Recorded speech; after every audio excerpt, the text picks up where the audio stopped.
Notification ಮಾಡಿದ್ದು ಯಾರು? ಬಿಡದಿ ಯೋಜನೆ ನನ್ನ ಕನಸಿನ ಯೋಜನೆ ಅಂದಿದ್ದು ಯಾರು?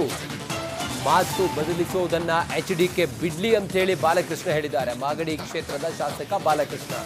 ಅಂದು DLF ಕಡೆಯಿಂದ ಹಣ ಪಡೆದವರು ಯಾರು? ಮಣ್ಣಿನ ಮಗ ದೇವೇಗೌಡರು ಅಂದ್ಯಾಕೆ ಯೋಜನೆಯನ್ನ ತಡೆಯಲಿಲ್ಲ? ಬಿಡದಿ ಪರ ಧ್ವನಿ ಎತ್ತಿದ ಕುಮಾರಸ್ವಾಮಿ ವಿರುದ್ಧ ಬಾಲಕೃಷ್ಣ ವಾಗ್ದಾಳಿಯನ್ನು ಮಾಡಿದ್ದಾರೆ. ಟೌನ್ಶಿಪ್ ಯೋಜನೆಗೆ ನೋಟಿಫಿಕೇಶನ್ ಮಾಡಿದ್ದು ಯಾರು? ಬಿಡದಿ ಯೋಜನೆ ನನ್ನ ಕನಸಿನ ಯೋಜನೆ ಅಂದಿದ್ದು ಯಾರು ಅಂತ ಹೇಳಿ ವ್ಯಂಗ್ಯವಾಗಿ ಮಾತಾಡ್ತಾ ಕಿಡಿಕಾರಿದ್ದಾರೆ. ಬಾಲಕೃಷ್ಣ ಏನು ಹೇಳಿದ್ದಾರೆ ನೋಡೋಣ ಬನ್ನಿ. ಇದು ನೋಟಿಫಿಕೇಶನ್ ಯಾರು ಮಾಡಿದ್ದು ಅಂತ ಪುನರಾವರ್ತನೆ ಮಾಡೋದ್ರಲ್ಲಿ ನಮಗೂ ಅದು ಅರ್ಥ ಬರೋದಿಲ್ಲ. ಪ್ರಿಲಿಮಿನರಿ ಇದನ್ನು ಇಲ್ಲಿ ಟೌನ್ಶಿಪ್ ಮಾಡಬೇಕು ಅಂತ ಮಾಡಿದೆ ಕುಮಾರಸ್ವಾಮಿ. ಈಗ ಕುಮಾರಸ್ವಾಮಿ ಅವರು ನಿಜವಾಗ್ಲೂ ಕೂಡ ರೈತರಿಗೆ ಕಾಳಜಿ ಇದ್ದಿದ್ರೆ ರೆಡ್ ಝೋನನ್ನು ರಿಮೂವ್ ಮಾಡಬೇಕಾಗಿತ್ತು.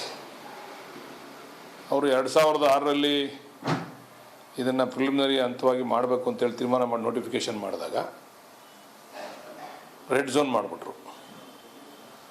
ರೆಡ್ ಝೋನ್ ಮಾಡಿದ್ರಿಂದ ಟ್ರಾನ್ಸಾಕ್ಷನ್ ಸಂಪೂರ್ಣವಾಗಿ ಸ್ಥಗಿತ ಆಯಿತು. ಇವರು 2018ಕ್ಕೆ ಮತ್ತೆ ಮುಖ್ಯಮಂತ್ರಿ ಆದರು.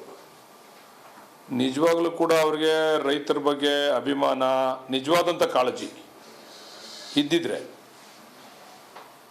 ಅವರು 2018ರಲ್ಲಿ ಇದೇ ರೈತರು, ಯಾರು ರೈತರು ಇವತ್ತು ರೈತರು ಹೋರಾಟ ಮಾಡ್ತಾ ಇದ್ದಾರೆ, ಇದೇ ರೈತರು ಕುಮಾರಸ್ವಾಮಿನ ಎಲ್ಲಿ ಹೋರಾಟ ನಡೀತಾ ಇದೆ ಅದೇ ಜಾಗದಲ್ಲೇ ನಿಲ್ಲಿಸಿ, ಬೈರಮಂಗಲ ಸರ್ಕಲಲ್ಲೇ ನಿಲ್ಲಿಸಿ ಇದನ್ನು ನೀವು ದಯಮಾಡಿ ಡ್ರಾಪ್ ಮಾಡಬೇಕು ಅಂದಾಗ ಅವಾಗ ಕುಮಾರಸ್ವಾಮಿ ಅವರು ಇಲ್ಲ, ಇದು ನನ್ನ ಕನಸಿನ ಕೂಸು, ಇದನ್ನು ಡ್ರಾಪ್ ಮಾಡೋಕ್ಕಾಗಲ್ಲ, ನಾನು ಮಾಡ್ತೀನಿ, ಆಯಿತು ನೀವು ಕಾನೂನುಬದ್ಧವಾಗಿ ಏನು ನಿಮಗೆ ಪರಿಹಾರ ಕೊಡಬೇಕು ಅದನ್ನು ಕೊಡ್ತೀನಿ ಅಂತಕ್ಕಂಥ ಹೇಳಿರ್ತಕ್ಕಂಥ ಮಾತನ್ನು ನೀವು ಅವ್ರನ್ನೇ ಕೇಳಿ, ಕುಮಾರಸ್ವಾಮಿ ಅವರು ಸಮಯಕ್ಕೆ ಸಂದರ್ಭಕ್ಕೆ ತಕ್ಕಂತೆ ಮಾತಾಡೋದನ್ನು ಬಿಡಬೇಕು. ಅವರೊಬ್ಬರು ಲೀಡ್ರು, ಅವರು ಮಾಜಿ ಮುಖ್ಯಮಂತ್ರಿಗಳು.